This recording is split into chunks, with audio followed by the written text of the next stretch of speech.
सबसे पहले मेरे छोटे भाई बहनों को मेरा प्यार भरा राम राम। मेरे बड़े माता पिता को मेरा चरण स्पर्श। तो दोस्तों, आप लोग कैसे हो? आशा करती हूँ कि आप सभी बहुत बहुत अच्छे होंगे। और दोस्तों, आज तारीख है 14 और दिन है रविवार का, और आप सभी को महालक्ष्मी की ढेर सारी शुभकामनाएं। और दोस्तों, हमारे गांव में महालक्ष्मी का त्यौहार बहुत ही धूमधाम से मनाया जाता है, और इस त्यौहार पे सभी महिलाएं व्रत रखती हैं। और उसके बाद में ये देखिए, हम आप लोगों को साथ में शेयर कर रहे हैं जो कि हमारे गांव में महालक्ष्मी का व्रत किस तरीके से रखा जाता है और क्या क्या चीज़ें महालक्ष्मी के व्रत में होती हैं। तो वो सारी चीज़ें हम आप लोगों के साथ में शेयर करेंगे। तो आप लोग वीडियो में बने रहिएगा और वीडियो को फुल एंजॉय करते रहिएगा। तो दोस्तों, आज वीडियो थोड़ा सा लंबा हो गया है क्योंकि आज बहुत सारी चीज़ें हमने आप सभी को इस ब्लॉग के माध्यम से दिखाया है। और आप लोग कमेंट बॉक्स में ज़रूर बता दीजिएगा कि आप लोगों को हमारे ब्लॉग में क्या पसंद आता है, ताकि हमें भी पता चले कि आप लोग क्या पसंद करते हो। और दोस्तों, हमारे यहाँ पे कोई सी भी त्यौहार हो या फिर व्रत हो, कोई भी फेस्टिवल हो, सबसे पहले गोबर की लिपाई और पुताई का काम होता है। तो यहाँ और दोस्तों, हमारी बहुत ही प्यारी एक बहन ने कमेंट किया था कि दीदी आप कौन से ज़िले से बिलोंग करती हो, ज़रूर बताना। तो सिस्टर, मैं महोबा ज़िला से बिलोंग करती हूँ जो कि यूपी में पड़ता है। और आप लोग ऐसे ही प्यारे प्यारे कमेंट किया कीजिए, ताकि हमें भी अच्छा लगता है कि आप लोग हमसे कमेंट में कुछ पूछते हो। और बहन, आपका बहुत बहुत धन्यवाद कि इतना प्यारा कमेंट आपने हमारे वीडियो पे किया। इसके लिए आपका तहे दिल से धन्यवाद करती हूँ।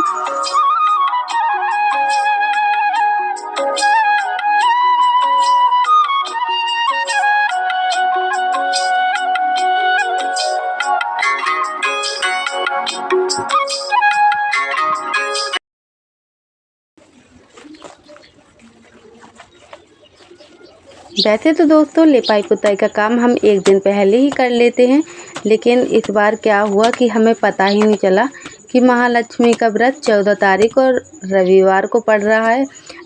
और रविवार की सुबह सुबह जब हम गोबर फेंकने के लिए अपने घूरे पे जा रहे थे, तो हमने देखा कि सभी लोग बातें कर रहे हैं कि आज महालक्ष्मी का व्रत है। तो फिर हमने भी उनसे पूछा कि सच में आज महालक्ष्मी का व्रत है? तो वो लोग बोले हाँ, आज महालक्ष्मी का व्रत है।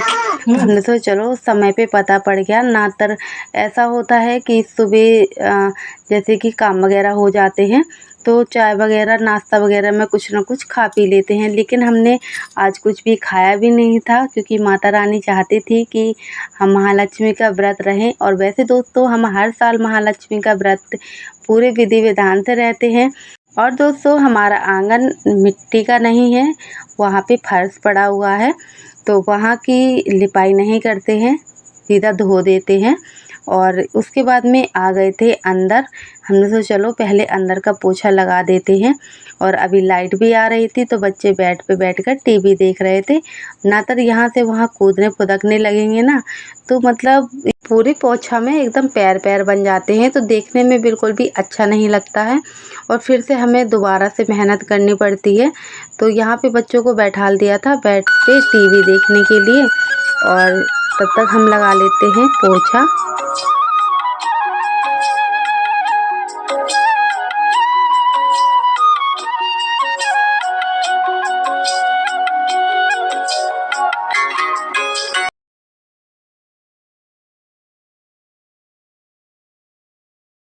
और ये देखिए दोस्तों, आज सुबह 5:30 बजे सो के जगे थे और तभी से एकदम काम हो रहे हैं सारे, और इतनी ज़्यादा धूप निकल गई है, लेकिन अभी साफ़ सफाई का काम ही ख़त्म नहीं हुआ है।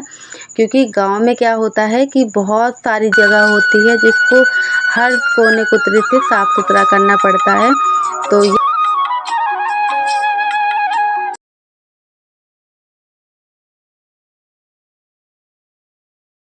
और सूर्य भगवान को और तुलसी माता को यहाँ पे जल दे दिया है। पूजा पाठ भी हमारी हो चुकी है, बच्चों को भी खाना खिला दिया है और इन्होंने भी खाना खा लिया है। उसके बाद में यहाँ पे दोपहर के अभी 1 बज रहे हैं, तो इस समय अभी थोड़ी से हम फ्री थे, तो हमने सोचा चलो यहाँ पे हमारी माता मैया की भी छाप छपाई कर देते हैं, क्योंकि धूप आज काफ़ी अच्छी निकली है और आज महालक्ष्मी का व्रत भी है। तो हमने सोचा हमारी आंगन की वेदी माता ऐसी ही पड़ी हुई हैं, तो इनको भी अच्छे से सजा देते हैं। और दोस्तों, हम महिलाओं को काम इतने ज़्यादा होते हैं कि शायद रात ना हो तो कभी काम ख़त्म ही ना हो, क्योंकि हमको ऐसा लगता है कि अभी ये काम पड़ा है, कभी वो काम पड़ा है। तो ऐसे लगने लगता है कि जितनी देर में हम आराम कर रहे हैं उतनी देर में हमारा ये वाला काम हो जाता तो कितना अच्छा होता। हमें काम करने के लिए कोई कहता नहीं है, लेकिन हमें खुद अपने आप से लगने लगता है कि ये काम कर लेते तो सही रहता।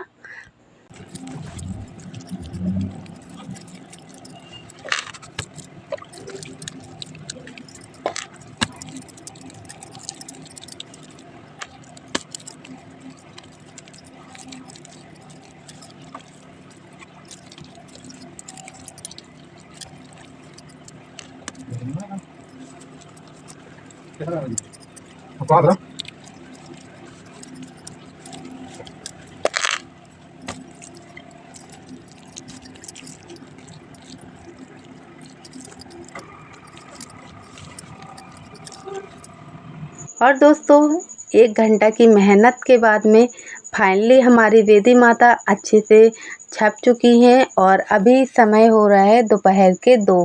तो चलिए, यहाँ पे पूजा का कुछ सामान बनाना है, तो जल्दी से बना लेते हैं पूजा का सामान। और दोस्तों, आप लोग सोच रहे होंगे कि पूजा का सामान महालक्ष्मी के व्रत में क्या बनाया जाता है। तो दोस्तों, हमारे यहाँ पे महालक्ष्मी के व्रत में स्वरा पपरियाँ बनाई जाती हैं। तो ये देखिए, यहाँ पे स्वरा बनाने के लिए गेहूं का आटा लिया जाता है और गुड़ को अच्छे से घोला जाता है, और फिर गेहूं के आटा में थोड़ा सा मोवन लगाया जाता है। और जैसे कि हम लोग आटा पानी से लगाते हैं, लेकिन स्वरा बनाने के लिए गुड़ वाला जो पानी होता है उसी से आटा लगाया जाता है। और ये देखिए, हमारा आटा लग के हो चुका है तैयार, और अब बना लेते हैं हम स्वरा। तो ये देखिए दोस्तों, इसको हम लोग स्वरा बोलते हैं, और ये हमारी यूपी में बहुत ही बहुत ही अच्छा त्यौहार होता है, और हमारे हर गांव की, हर घर की महिलाएं इस व्रत को रखती हैं। और बस हर घर में आज यही पकवान बन रहे होंगे, स्वरा और पपरिया का। और दोस्तों, इस व्रत में पूजा होने के बाद में खाना खा लिया जाता है, चाहे पूड़ी सब्जी, रोटी सब्जी, चावल, जो आपका पसंद हो उसको आप खा सकते हो। तो ये देखिए, हमारी स्वरा बन के तैयार हो चुके हैं, और यहाँ पे हमने रख दी थी कढ़ाई, और इनको अच्छे से तेल में फ्राई कर लेंगे। और दोस्तों, सबसे पहले इनको बिल्कुल लो फ्लेम में फ्राई किया जाता है, क्योंकि ये आटे के होते हैं, थोड़ी मोटे मोटे से होते हैं, तो उनके सिकने में थोड़ा सा टाइम लगता है। तो यहाँ पे ये देखिए। और दोस्तों, ऐसे ही मेरी शादी जब नई नई हुई थी, तो मैंने सोचा चलो आज खुरमी बनाते हैं मैदा की। तो हम लोग बैठे मैदा की खुरमी बनाने के लिए। हमारी ननंद जी हैं, उनकी भी तब शादी नहीं हुई थी, दोनों ननंद कुंवारी थी। तो हमने सोचा चलो अपनी होशियारी दिखाई, हमने कहा कि आज हम खुरमी बनाएंगे और सब लोगों को बहुत ज़्यादा खुश करेंगे। तो बस ऐसे ही बैठ गए खुरमी बनाने के लिए, जो कि मैदा की बना रहे थे। तो क्या किया कि मैदा में मोवन नहीं लगाया, और सीधे ऐसे ही खुरमी बनाने के लिए काटने लगे। और जब खुरमी तो हमारी बहुत अच्छे से बन के तैयार हो चुकी थी, लेकिन जैसे ही उनको तेल में फ्राई किया, तो ये समझिए जितनी भी हमने उसमें खुरमी डाली थी तेल में फ्राई होने के लिए, तो सारी खुरमी मतलब ऐसे फटने लगी, तेल में से निकल निकल के ऊपर, और इतनी सारी जगह दोस्तों हम जल गए थे कि। तो दोस्तों, गलती करने से शिक्षा ज़रूर मिलती है, और उस दिन से आज तक मुझे वो दिन भूलता नहीं है। जब भी मैं खुरमी बनाने के लिए बैठती हूँ, तो बस मुझे वो वाला दिन याद आ जाता है, और अगर मैं भूल भी जाती हूँ तो वो वाला दिन जब मुझे याद आ जाता है, तो मैं सोचती हूँ नहीं, मैदा में मोवन ज़रूर लगाना चाहिए, नहीं तो खुरमी है फट जाती है। तो ये देखिए दोस्तों, वहाँ पे हमारे पूजा का सामान बन के हो चुका था तैयार, और अब हम हो लेते हैं पूजा के लिए तैयार। तो यहाँ पे पैरों में लगा लेते हैं हल्दी, क्योंकि माहवर लगाने से पहले हल्दी ज़रूर लगाई जाती है। जो सुहागन स्त्रियाँ होती हैं, तो उनको हल्दी बहुत ज़्यादा ज़रूरी होता है, तब जाके माहवर लगता है। और कुंवारी कन्याओं को हमारे यहाँ पे हल्दी नहीं लगाई जाती है, उनको ऐसे ही रंग लगा दिया जाता है।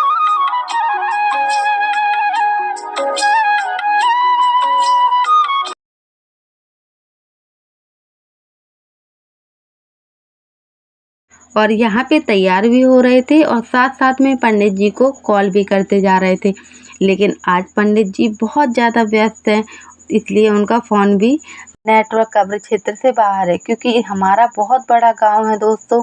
और पूरे गांव में पंडित जी जाकर पूजा करते हैं, वो भी सबके घर घर जाकर। अगर किसी मंदिर में हो तो एक जगह सभी लोग एकत्रित हो जाते हैं और वहीं पे पूजा हो जाती है। लेकिन हमारे गांव में तो भाई अलग ही रूल्स हैं, सभी पंडित जी को अपने अपने घर अलग से बुलाते हैं और अलग से पूजा करवाते हैं, इसलिए बहुत ज़्यादा समय हो जाता है। और हमें तो दोस्तों बहुत ज़्यादा आज रात हो गई थी, इसलिए हमने जो भी घर के कार्य थे उनको पहले ही निपटा लिया था, क्योंकि हमें पता था कि पंडित जी लेट आएंगे, इसलिए पूजा भी लेट होगी। और दोस्तों हम अपने घर पे पूजा नहीं करते हैं और अपनी चाची के घर जाके पूजा करते हैं, तो वहीं पे जाएंगे। सबसे पहले ये देखिए कितना प्यारा लग रहा है दोस्तों, पैरों में रंग लगा लिया है और अब यहाँ पे पैर छू लेते हैं। और फिर यहाँ पे पूजा की थाली भी तैयार कर ली थी और उसके बाद दोस्तों कम से कम 1 घंटा हम फिर और बैठे रहे। उसके बाद में फिर पहुँच गए थे अपनी चाची के घर। और ये देखिए डुग्गू और नक्श भी साथ में ही आ रहे थे। और यहाँ पे हमारी ननंद जी हमको देख के बहुत ज़्यादा हंस रही थी, कह रही थी ऐसे आप पिन लगाती हो तो अच्छी लगती हो, नातर ऐसी ही बनी रहती हो।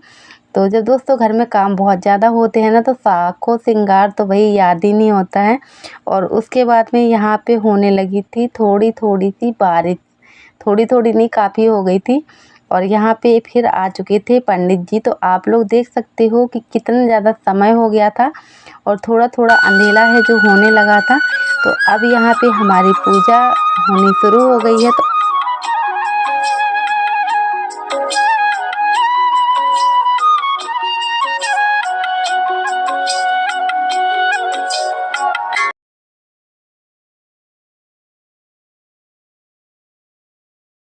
और दोस्तों हम आप लोगों को रियल आवाज़ सुनाते हैं और महालक्ष्मी की व्रत की कथा भी सुनाते हैं, जो कि हमारे पंडित जी सुना रहे हैं। तो आप लोग भी सुनिए।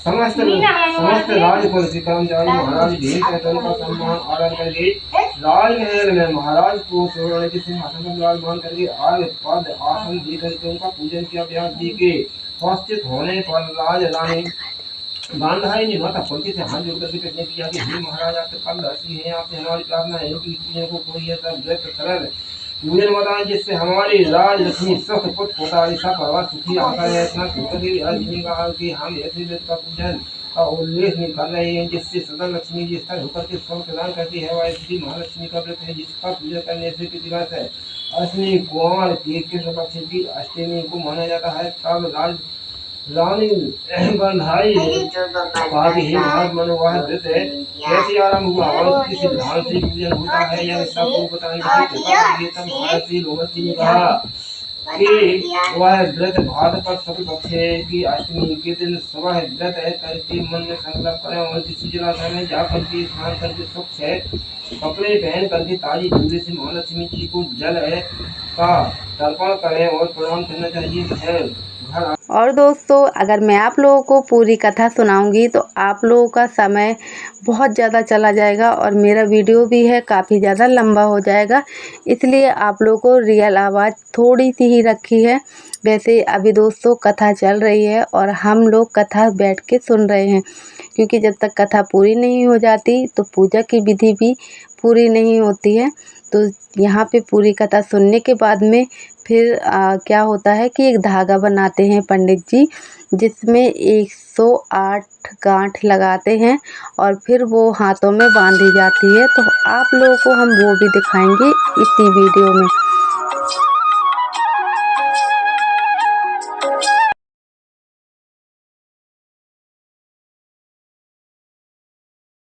और दोस्तों अभी हमने है जो सब्जी बना के नहीं आए थे, खाली पूड़ियाँ बनाई थी और जो पूजा का सामान था वही बनाया था। और हमने सोचा कहीं पंडित जी आना जाएं और हम लेट ना हो जाएं, तो जल्दी जल्दी में सब्जी बनाना है जो भूल गए थे। और डुगू के पापा बोल रहे थे कि आप चले जाओ हम सब्जी बना लेंगे, तो देखेंगे घर जाके सब्जी बनेगी हमारी या फिर नहीं बनेगी।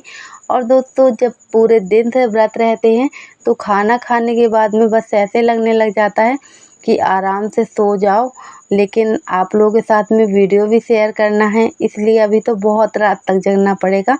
कम से कम रात के 12 या फिर 1 बज जाते हैं हमें जगते जगते, क्योंकि वीडियो एडिटिंग करो, फिर उसमें वॉइस ओवर करो और फिर उसको अपलोड करो। और कभी कभी दोस्तों ऐसा होता है कि वीडियो अपलोडिंग पे छोड़ देते हैं, लेकिन हमारी वीडियो पूरी रात में भी अपलोड नहीं हो पाती है। फिर से वही है जो दिन में वही काम करना पड़ता है, इसलिए रात में थोड़ा सा जग लेते हैं तो वीडियो हमारी समय पे अपलोड हो जाती है और आप लोग के साथ में समय पे पहुंचा देते हैं। तो ये देखिए दोस्तों, पूजा हमारी हो चुकी है और अब यहाँ पे आरती भी कर लेते हैं। और मैं हमेशा माता रानी से बस एक ही प्रार्थना करती हूँ कि जो भी मेरी प्यारी प्यारी बहनें मेरे इस ब्लॉग को देख रही हों, माता रानी करे उनकी फूलों की बगिया यूं ही महकाती रहे और आप सभी अपने अपने जीवन में खुश रहें और स्वस्थ रहें और यूं ही मुस्कुराते रहें, आगे तरक्की करती रहें। बस माता रानी से मेरी यही प्रार्थना है। और यहाँ पे देखिए, आज दोस्तों हम आप लोगों को बताना भूल गए कि आज है हाथी की पूजा होती है। और तो चलिए दोस्तों, अब हम आप लोगों से लेते हैं विदा और मिलते हैं आप सभी से कल के ब्लॉग में। जब तक के लिए आप अपना ख्याल रखिएगा। तो राधे राधे, गुड